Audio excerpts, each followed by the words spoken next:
Por que Josué teve que fazer isso? Com um monte de gente ao mesmo tempo.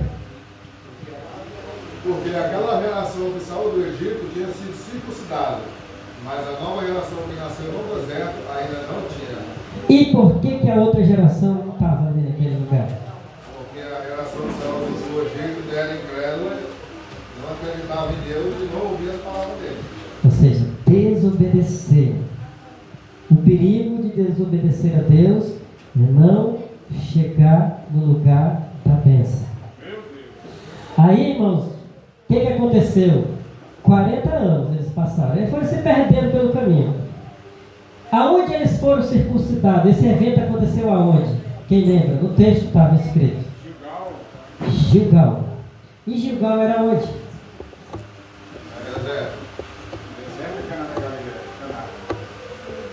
Era do lado de cá ou era do lado de lá? Do lado de lá. No caso deles que estavam indo, era do lado de lá, de fato. Eles já haviam atravessado o Rio Jordão. Já haviam entrado na terra prometida. Eles estavam em Gilgal. Gilgal pegou o nome exatamente por conta disso. Pode olhar no texto que foi dado então o nome ali de Gilgal, porque ele reuniu aquele monte de gente, ficou aquela roda de gente, aquele círculo de gente. Aí procure saber o significado de Gilgal, que é círculo. E o povo ficou ali, armou as suas tendas em roda, e Deus disse para ele: olha, faz faca de pedra e tu vai circuncidar todo macho, porque aqueles que estavam circuncidados ficou tudinho no meio do caminho, só sobrou você e Caleb. E essa turma aí é toda incircuncisa, e eu preciso que eles tenham a minha marca. E nós hoje, varões, precisamos se circuncidar? Espiritualmente, sim. Nós precisamos ter o selo do Espírito Santo. É quando o inimigo olha para nós e não posso tocar nele. Eles tinham um selo físico, uma marca física. Nós temos uma marca espiritual. Não mudou. Porém, hoje nós estamos na esfera espiritual. Não é sobre isso não, nosso estudo, mas só para nós entendermos isso aí. Porque a gente lê, né, gente? Lê, está falando um monte de coisa e às vezes a gente não sabe nem o que é isso. Nós estávamos falando para vocês sobre a doutrina da salvação. Aí tem quarta-feira que não dá ninguém, aí nós paramos. Eu estou dizendo nós para, tá, irmão? Não é porque eu não saiba. Tá? Tem gente que tem um estudozinho melhor, o pastor fala tudo errado, porque não é nós para, tá bom? Quando a gente fala nós, paramos. Mas eu estou sabendo o que eu estou dizendo, tá? Então, a gente para, e aí quando a igreja está com um pouquinho mais de número de pessoas, como é um estudo muito importante, a gente dá continuidade. Então, nós paramos da última vez, irmãos, no 4º ato da salvação. E aí nós vamos hoje para o 5º. Nós vimos, são 10 atos da salvação. Nós vimos o primeiro, o amor de Deus. Segundo, a expiação. Terceiro, a graça. Quarto, a fé. Aí nós passamos uma quarta-feira sem esse estudo e hoje nós vamos passar em breve. Nós ainda temos o 5º, o 6º, o 7º, o 8º, o 9º e o 10º. Está longe? Mas dá a gente chegar lá daqui a um dia.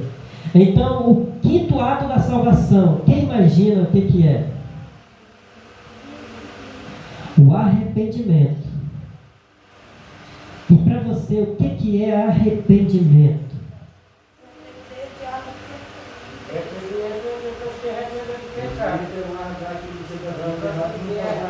Um sentimento de remorso, mais ou menos assim. Não é exatamente isso, mas é para a gente conseguir entender. O arrependimento é um sentimento que parte de dentro. Deus está interessado em que nós se arrependamos? Sim. Como é que João Batista começou a pregar no deserto? Arrependei-vos. E aí ele falava, você ia falar o que Jesus falou, mas João Batista falava que não era esse daqui. Ele falava um pouco mais duro. Raça de víbora. arrependei-vos. Quem vos ensinou? Agora, irmãos, ele estava falando, não era para pessoas comuns, tá? Quando ele falou isso, ele falou porque, além da turma que ia para se batizar, tinha no meio escribas e fariseus que nem acreditavam na pregação dele, estavam ali para aparecer. Aí ele se referiu para escribas e fariseus, como se eu estivesse dando um estudo aqui, irmãos, para vocês, na esfera mais simples, mas nesse meio tivesse aqui uns obreiros muito cheios de estudo teológico e começassem a querer me provocar.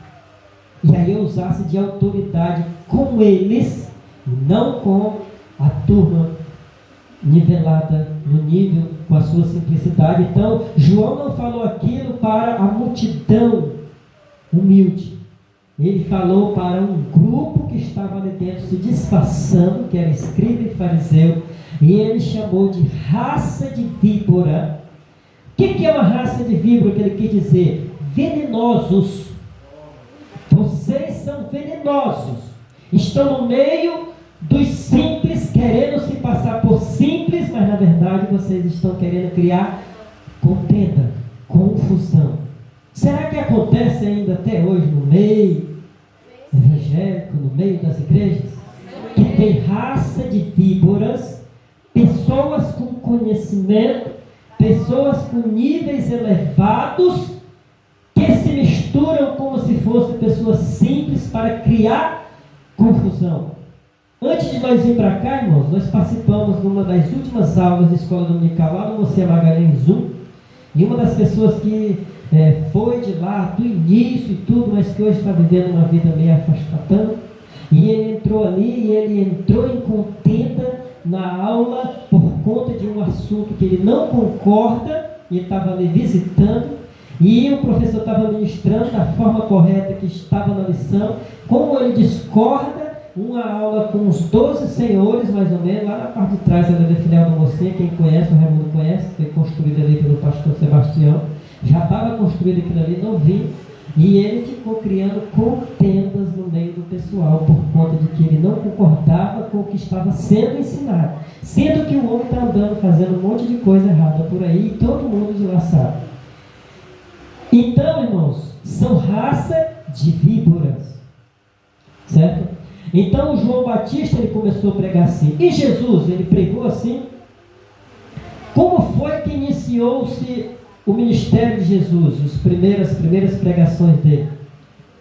Ele também disse: arrependei-vos, que é chegado o reino dos céus.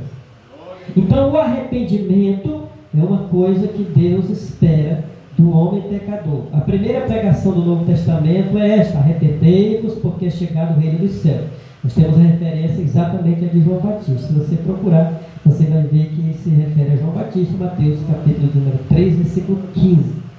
Jesus aprovou esta mensagem inicial: arrependei-vos, porque é chegado o reino dos céus. Mateus 4, 17. Então Jesus, ele gostou dessa palavra, e ele também disse: arrependei-vos, que é chegado o reino do céu. Então, o primeiro processo, irmãos, para a salvação é a se arrepender. Se arrepender. Se não houver arrependimento, ou seja, quando eu me arrependo, eu reconheço que errei. O que aconteceu com o filho pródigo? Ele disse: rapaz, eu errei, e eu vou precisar voltar lá. Então, pedir perdão não é o primeiro ato. Ele precisa primeiro se arrepender, reconhecer e se arrepender. O quinto ou sexto ato da salvação é a conversão. O que é a conversão?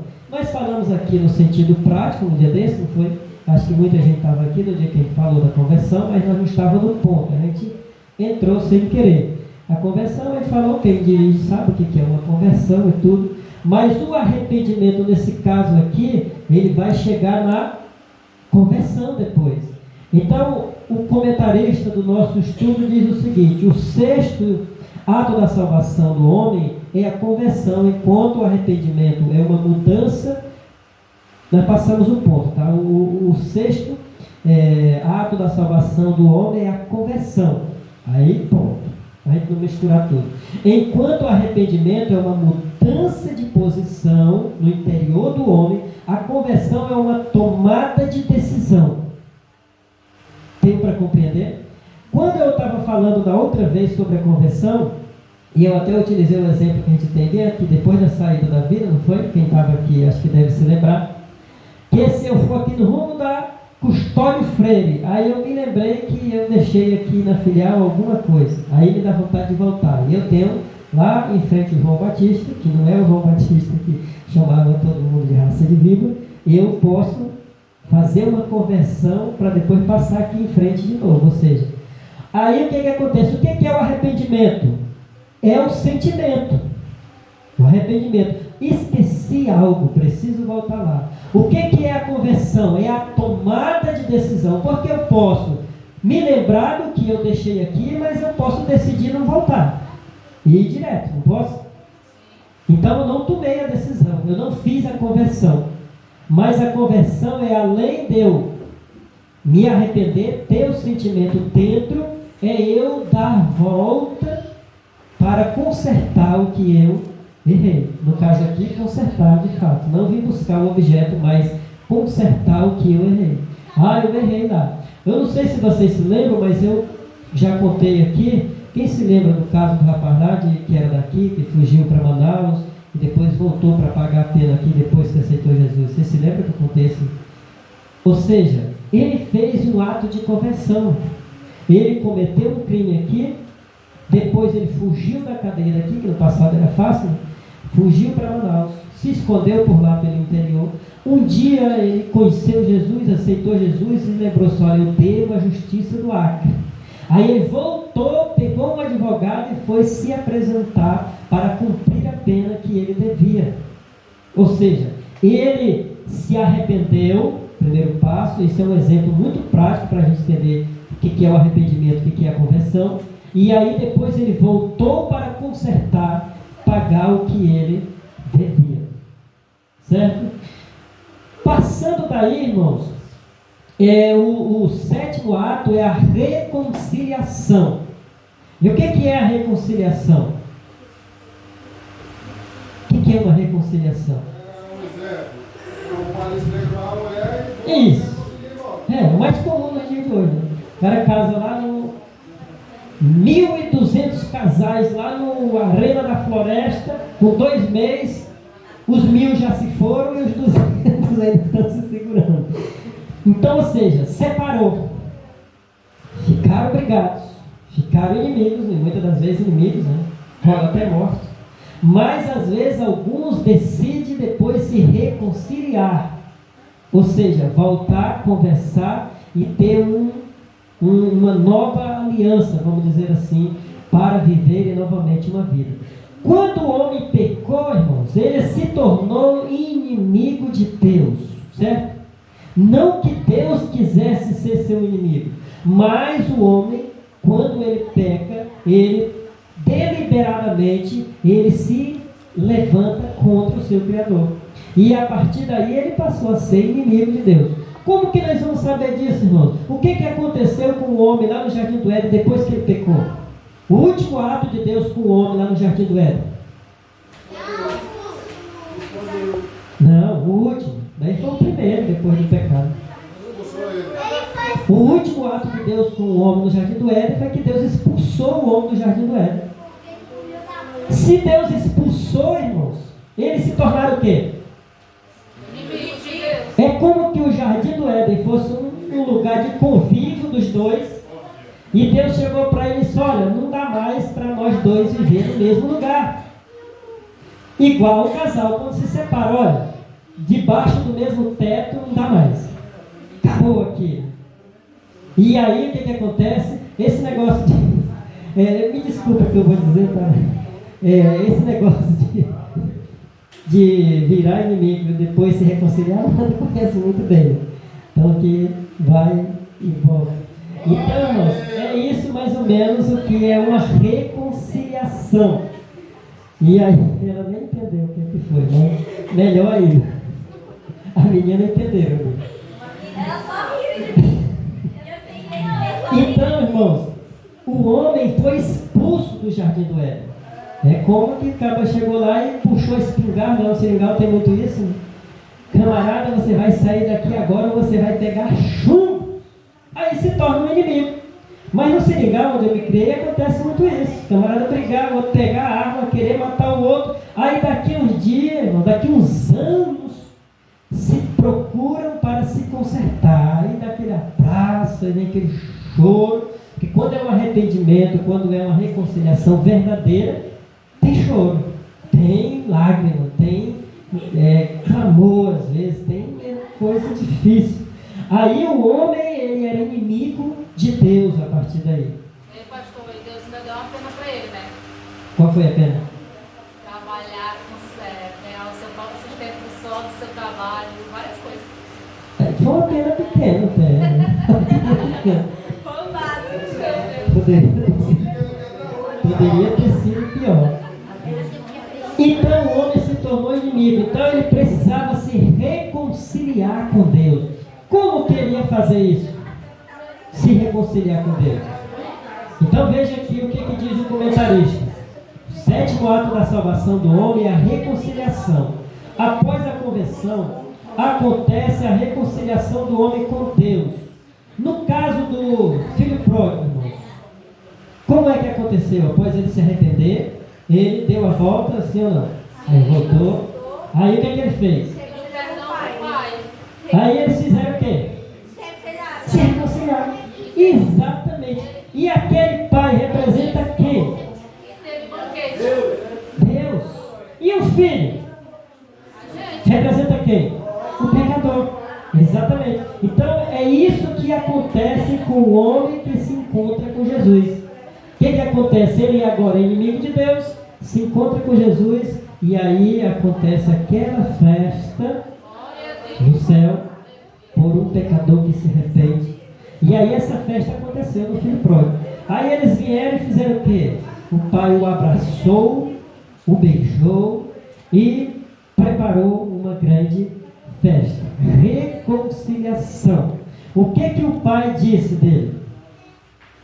Este meu filho estava morto e reviveu, tinha se perdido e foi achado. Em outras palavras, olha, eu não contava mais com ele, não sabia onde ele estava, ele não queria saber da casa do pai, mas hoje ele voltou e nós se reconciliamos. E é importante que façamos uma festa, porque ele estava como morto, porque o homem sem Deus está morto, irmãos, espiritualmente. O homem sem Deus está em trevas. O homem sem Deus está igual àquela terra que Deus olhou para ela e viu ela sem forma e vazia, cheia de trevas. É um homem sem Deus, um homem sem o Espírito Santo de Deus. Até Deus dizer, haja luz. Quando vai haver luz na vida do homem? Quando ele conhece Jesus.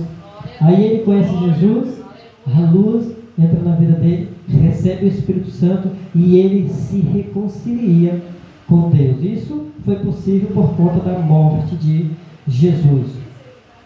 O pecado tornou o homem inimigo de Deus. Quando o homem, porém, se converte ao Senhor, a paz é restabelecida e o homem se reconcilia com Deus. Abra aí a Bíblia, alguém aí, Efésios 2, 12 a 16. Essa daqui vocês precisam ler. Aí a gente fecha aqui a reconciliação. Vamos encerrar esse assunto aqui hoje para nós ministrar outras coisas na quarta-feira.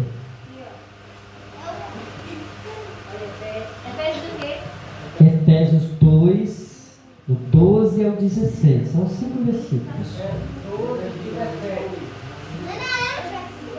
2, 12 a 16, tá? Pode ler em voz alta, quem achou. O Efésios, ele está no Novo Testamento. Já é uma boa referência. É uma carta paulina. É uma outra boa referência.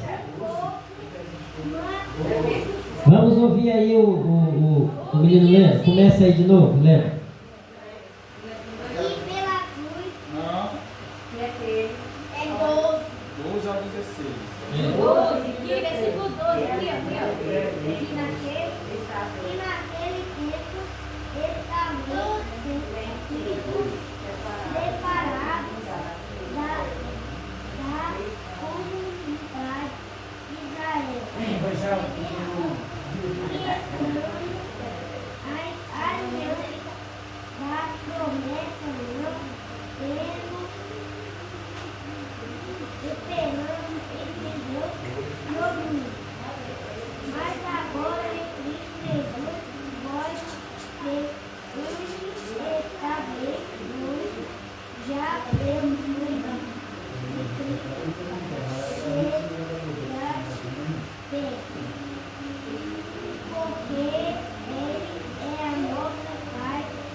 Obrigado, parabéns pela coragem.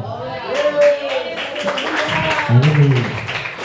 Então eu vou reler aqui só para os irmãos ouvirem um tom mais alto, mas obrigado, tá? Parabéns. Nos diz assim o texto, que, como é o mesmo nome do menino? Que o Ian acabou de ler para nós. Que naquele tempo estavais sem Cristo. Que tempo? É o tempo que nós estávamos sem Jesus, né? Separados da comunidade de Israel, estranhos aos concertos da promessa, não tendo esperança e sem Deus no mundo. Mas agora em Cristo Jesus, vós que antes estava longe, já pelo sangue de Cristo chegastes perto, porque Ele é a nossa paz, o qual de ambos os povos fez um, e derrubando a parede de separação que estava no meio, na sua carne desfez a inimizade, isto é, a lei dos mandamentos, que consistia em ordenanças, para criar em si mesmo dos dois um novo homem, fazendo a paz, e pela cruz reconciliar ambos com Deus em um corpo, matando com ela as inimizades. Então você observa que por esse texto nós podemos entender que o homem era inimigo. E havia o quê? Uma parede que separava. Isso nós vamos entender, irmãos, quando nós lemos Isaías 59, verso 2. Quando ele vai nos dizer que as nossas falhas nos fazem separação entre nós e Deus. Então ele está dizendo que se há separação, há um muro que separa o homem quando ele está sem Deus, separa o homem de Deus. Não é que Deus quer ser inimigo dele, quer ser separado dele, mas o pecado, ele afasta o homem de Deus, separa o homem de Deus. Mas através de Cristo, da morte de Cristo, essa parede é derrubada e o homem passa a ter acesso a Deus e assim se reconciliando com Ele de novo. Não é possível ninguém fazer uma reconciliação sem se encontrar, não é? E aí ele precisa se encontrar, no caso, o homem se encontra através de Cristo, que ele se encontra com Deus. A parede é derrubada e ele passa a se encontrar com Deus através de Cristo e assim fazer uma reconciliação. Nós temos só 5 minutos, nós só vamos citar aqui os últimos pontos para nós encerrar esse assunto. Nós falamos da reconciliação. O 8º ponto é a regeneração. O que é regeneração para vocês? É um golpe e vai sarando. Como é que é? Um golpe vai entender, vai sarando, Vai sarando, vai regenerando. É um golpe assim na pele, Se não cortar o osso, com o tempo vai ali, a pele vai cobrir. Quem não tem diabetes alta, às vezes você pega um corte ali, quando dá tarde já está fechadinho. Aí a pele, automaticamente o corpo, ele cria um material que faz uma cobertura, né, ali, para evitar de entrar micróbios ali para dentro. Aí por baixo daquela cobertura criada de propósito pelo corpo, a pele vai nascer novamente. Quando a pele se forma novamente, aquela casca sai. É quando você está ali com uma ferida, que daqui a pouco aquela casca está... Aquela casca não era pele, o corpo criou de propósito, o teu organismo criou de propósito para cobrir o local, e isso é obra divina, né? E aí, para por baixo, aquela pele nova, que não pode pegar sol, que não pode pegar poeira, porque ela está se formando, ela vai se formar protegida. Aí, se ela não estiver ainda bem formada, você vai tentar arrancar aquela casca e ela ainda dói, ainda está ali pregada, porque ela ainda está dizendo, olha, não está na hora, essa pele aqui não está pronta, segura mais um pouco. Aí tu se aveste e arranca e sai sangue, porque a pele que está se formando ali ainda não está no ponto. Isso é obra divina. Aleluia. Então isso é regeneração. Agora, a outra parte do teu corpo não se regenera, será?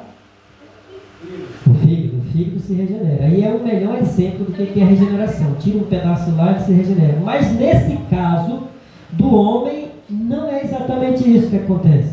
É ele nascer novamente. Ou seja, o homem é um camarada velho lá.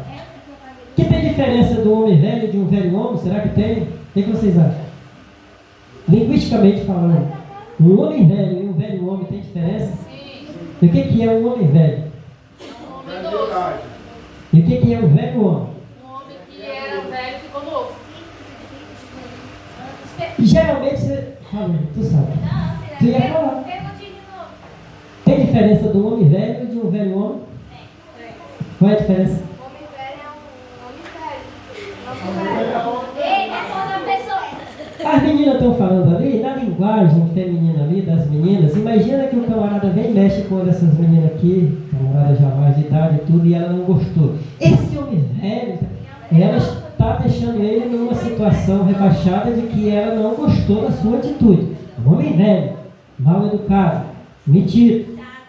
Homem velho. Agora um velho homem, uma pessoa idosa, uma pessoa madura, uma pessoa...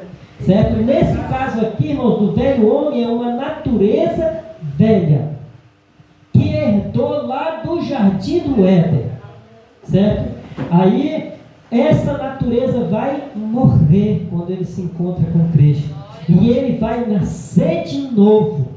É como que foi cortado aquela árvore e depois ela brotou um novo brolho, cresceu e começou a dar fruto novamente. Era o que faltava para Nicodemos. Era um homem cheio de conhecimento, um homem de autoridade, mas Jesus disse, mas não entende essas coisas. Por que não entende? Porque não nasceu da água e do Espírito. Então precisa nascer de novo. Ele achava, eu vou ter que morrer, voltar para o ventre da minha mãe e nascer de novo. Aí Jesus disse, é nascer da água e do Espírito. Ser regenerado, voltar a ter uma nova vida. O nono ponto, a justificação. O que é a justificação? Quando Deus justifica a gente perante os homens. Perante os homens. Faz todo sentido.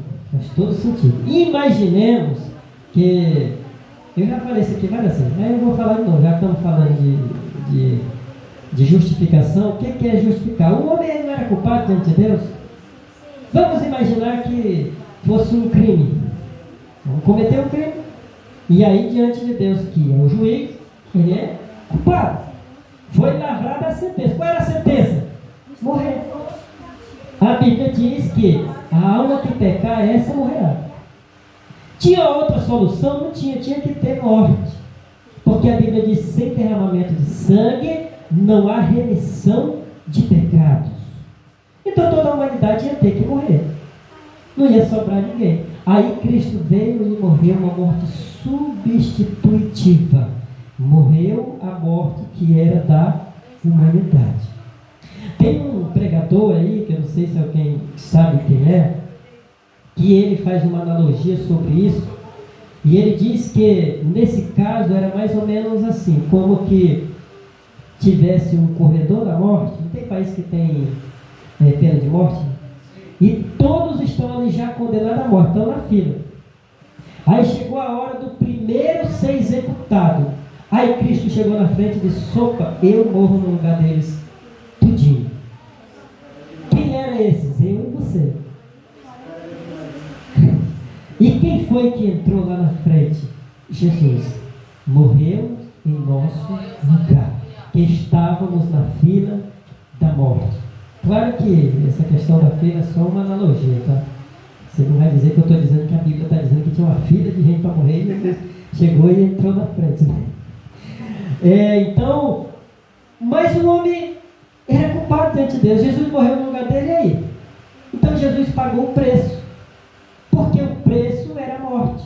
Porque a Bíblia diz que o salário do pecado é a morte, mas o dom gratuito de Deus é a vida eterna em Cristo Jesus.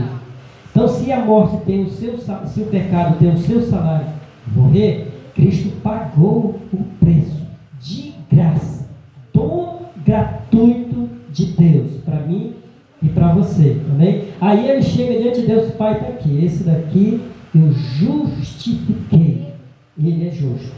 No caso do crime, é como já cumpriu a pena, é batido o martelo, que já não deve mais nada para a justiça, amém? E por último, irmãos, o último ato da salvação é a santificação. O último ato da salvação é a santificação. O que é santificação para vocês?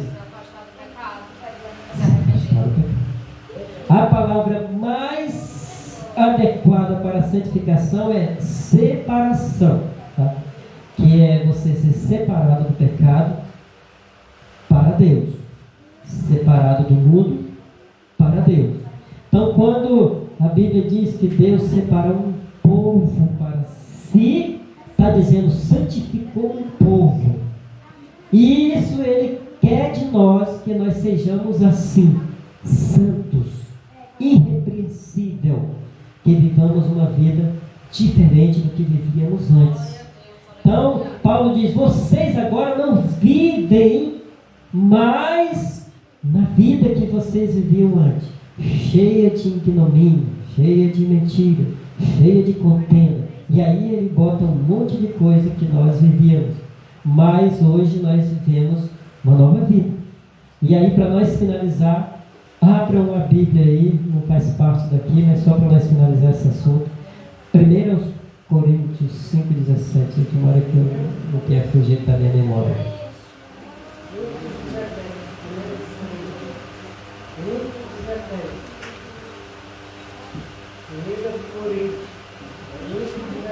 Não fazia parte do que eu ia falar hoje, mas eu quero encerrar com esse assunto. 5,17, 1 Coríntios 5,17, deixa eu ver, veja aí se é isso. Tu lê e eu digo se é o que eu quero dizer ou não. 1 Coríntios 5,17. É o segundo livro. É o segundo, então lê. Não? Você já achou? Peraí, é 15,17. É o segundo, né? Segundo aos Coríntios, eu confundo. Não, primeiro, esse daí que eu falei não tem 17 versículos não, eu já sei disso. Vai ter assim que se alguém está em Cristo, nova criatura é. As coisas velhas já passaram. Pronto, era esse assunto mesmo. É porque é na segunda epístola de Paulo aos Coríntios, 5,17. Eis que, se alguém está em Cristo, você está em Cristo? Quem está em Cristo aqui? Nova criatura é. As coisas velhas se passaram e eis que tudo se fez novo. Logo, irmãos, é impossível alguém que está em Cristo verdadeiramente continuar com as mesmas práticas que ele tinha no passado. A não ser que ele se desvie. Mas se ele está com Cristo, ele diz: eis que, se alguém, ele está falando para uma igreja que tinha todos os dons espirituais, não era? Paulo estava falando para aos Coríntios, da qual ele mesmo exalta que tinha todos os dons. Parecia uma igreja espiritual, mas parece que era difícil, que tinha alguém que estava em Cristo. Ele, eis que se alguém, esse se coloca uma dúvida. Se alguém está em Cristo, nova criatura é. Eis que tudo se fez novo, e as coisas velhas já passaram. Então aquela vida de mentira, aquela vida de comprar e não pagar, aquela vida de prostituição, aquela vida e muitas vidas que não vale a pena citar, passaram. E aí não adianta depois apontar o dedo, irmão. Se alguém aceitou a Cristo e vive de fato, a vida que ele levou lá acabou, irmão. Acabou. Porque Cristo tornou ele novo. Ele nasceu de novo.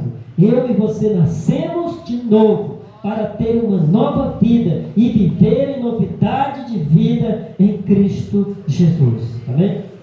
Nós passamos aqui, tinha muita coisa nesse estudo, mas para não ficar preso nele aqui um tempão, nós vamos encerrar ele aqui. Convido a igreja a se colocar em pé.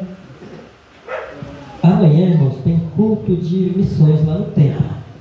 Sabe, quem quiser ir, não tem transporte. Aí você pode seguir o seu. Tá bom? Então, lá no templo, 19 horas, culto de missões lá no templo. Sábado, cadê a Jéssica? Tem encontro de jovens, não tem? Sábado tem encontro de jovens. Amém? Aproveitando o número dos irmãos, né? Quarta-feira e vem mais os crentes. O camarada aqui vem quarta-feira, ele está disposto a muita coisa. Na última semana desse mês, nós já falamos, a boa parte da igreja, nós teremos uma atividade bem especial. Tá? Então, nós teremos uma vigília. Nós já confirmamos com o pregador, o cantor, ele ficou de me dar resposta. Então, nós não vamos falar ainda quem é, porque eu quero confirmar os dois, tá? Mas nós já temos pregador confirmado para a vigília e nós já temos um convite para o cantor, que é um camarada que é bom de esses hinos bem de fogo, tá? E aí nós vamos ficar aqui. Os jovens estão preparando alguma coisa, né, para a vigília. Então pode ficar à vontade, pode se preparar, tá bom? Então a vigília vai ser das 9 à meia-noite. Na sexta, que é dia 28 de junho. No sábado, que é dia 29, haverá uma programação especial com jovens e adolescentes, tá? Essa programação eu não vou me meter, mas eu vou estar aqui.